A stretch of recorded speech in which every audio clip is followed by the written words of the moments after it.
ചിലര് ഉപ്പാനെ തീരെ മെയിൻറ്റെയിൻ ചെയ്യൂല, ഉപ്പാനെ പരിഗണിക്കൂല. ഗൾഫിലൊക്കെ പോയി ദീർഘകാലം കഷ്ടപ്പെട്ട് ഉണ്ടാക്കിയ വീടും എല്ലാ സൗകര്യങ്ങളും മക്കളെ കെട്ടിച്ച് എല്ലാം കഴിഞ്ഞ് ഉപ്പ പ്രായമായി. ഇപ്പോൾ ഉപ്പാക്കായിട്ട് സ്വന്തമായി വരുമാന മാർഗങ്ങൾ ഇല്ലെങ്കിൽ ഉപ്പ നിസ്കരിച്ചിട്ട് വരുമ്പോ ഉമ്മയും മക്കളും ചർച്ച അവസാനിപ്പിക്കും.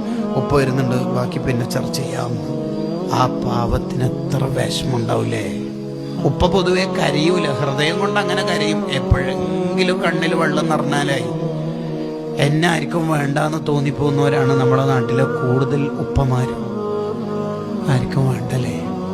ഈ ആൺമക്കളൊക്കെ ഒന്ന് കൂടിയിരുത്തിട്ട് ഉപ്പാനോട്, ഉപ്പാക്ക് എന്തോ ഒരു സങ്കടം, 2-3 ദിവസമായിട്ട് എന്തോ കൈമ കാശില്ലാത്തതിന്റെ പ്രശ്നമാണ്. ഉപ്പാനോട് ഞാൻ പറഞ്ഞിട്ടില്ല, ഉപ്പാക്ക് എന്താ പ്രശ്നം? ഞാൻ ഉപ്പാനോടൊരു കാര്യം ചോദിച്ചോട്ടെ, ഉപ്പ എനിക്കൊരു മുത്തം തരും.